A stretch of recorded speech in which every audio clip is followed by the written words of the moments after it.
আসসালামু আলাইকুম, স্বাগতম জেসমিন রসুই ঘরে। আজকে আপনাদের জন্য খুবই মজাদার আরও একটি রেসিপি নিয়ে হাজির হয়ে গিয়েছি। আমি জেসমিন আক্তার। আজকে তৈরি করে দেখাবো পুডিং। চেষ্টা করব খুব সহজ করে রেসিপিটি দেখিয়ে দেওয়ার জন্য।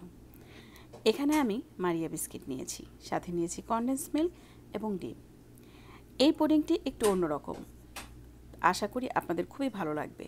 পুডিংটির টেস্টও অসাধারণ। আমি যে বিস্কিটটা নিয়েছি, এখানে 100 গ্রাম বিস্কিটের মতো নিয়েছি। আমি নিয়েছি কনডেন্স মিল্ক পুরো টিন, আর নিয়েছি 6টা ডিম।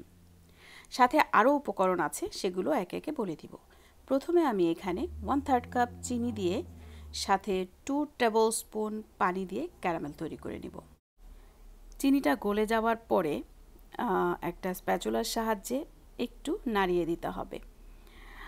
ক্যারামেলটা তৈরি করা খুবই সহজ, একটু খেয়াল করে দেখলেই আপনারা ঘরে তৈরি করে নিতে পারবেন।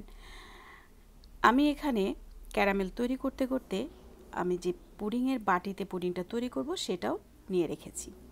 ক্যারামেলটা তৈরি করে বাটিতে ঢেলে দিব। যারা কন্টিনিউ আমার ভিডিওগুলো দেখেন, কোত্থেকে দেখেন আমাকে যদি কমেন্ট করে জানান, পরবর্তী আমার কোনো ভিডিওতে আপনাদের নাম সহ আমি জায়গাটা উল্লেখ করে দিব। আর যারা এখন পর্যন্ত আমার চ্যানেলটিকে সাবস্ক্রাইব করেনি, আশা করি আমার চ্যানেলটিকে সাবস্ক্রাইব করে রাখবেন এবং পাশের বেল আইকনটিও প্রেস করে রাখবেন প্রত্যেকটা নতুন নতুন ভিডিওর নোটিফিকেশন পাওয়ার জন্য। আপনাদের সহযোগিতাই আমার চ্যানেলটিকে এগিয়ে নিয়ে যেতে সাহায্য করবে। ক্যারামেলটা তৈরি হয়ে গিয়েছে। এবার যে বাটিতে আমি পুডিংটা তৈরি করব সেখানে ঢেলে নিচ্ছি। ঢেলে নিয়ে একটু ক্যারামেলটাকে ছড়িয়ে দিয়েছি পুরো বাটিতে। এবার একটা ব্লেন্ডার জগের ভেতরে আমি বিস্কিটগুলো নিয়ে নিচ্ছি। আপনারা চাইলে যে কোনো ধরনের বিস্কিট এখানে ব্যবহার করতে পারেন, তবে সুগার ফ্রি বিস্কিট হলে বেশি ভালো হয়, কারণ যেহেতু এখানে আমি কনডেন্স মিল্কটাও ব্যবহার করব, সেজন্য সুগার ফ্রি হলে এটার টেস্টটা পারফেক্ট আসবে। এরপরে দিয়ে দিচ্ছি আমি এখানে কনডেন্স মিল্কটা আমি পুরো 1 টিন ব্যবহার করেছি।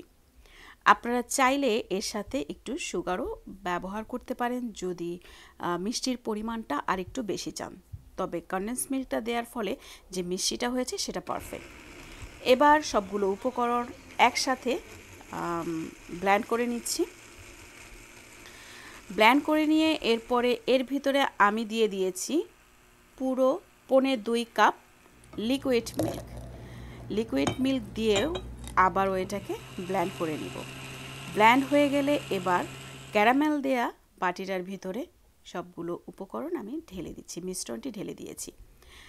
মিশ্রণটি এবার আমি একটা পাতিলে পানি দিয়ে তার ভেতরে পুডিংয়ের বাটিটি বসিয়ে দিব। পুডিংয়ের বাটিটা দিয়ে আমি এটাকে 45 মিনিট কুক করব। বাটিটা বসিয়ে দিয়ে এবার ঢাকনা দিয়ে ঢেকে দিব।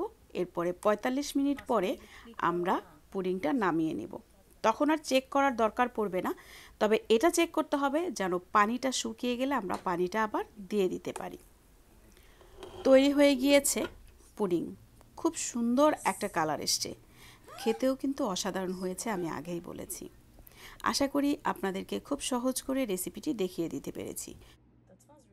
পুডিংটি তৈরি করার পরে খুব সহজে ভেঙে যাবে না, কিন্তু অনেকই সফট হয়েছে, সেটাও আপনারা দেখতে পাচ্ছেন। আমি চেষ্টা করেছি খুব সহজ করে রেসিপিটি দেখিয়ে দেওয়ার জন্য। আশা করি আপনাদের ভালো লেগেছে। এবার পুডিংটি ঠান্ডা করে নিয়ে এরপরে আমরা এটাকে কেটে নিচ্ছি।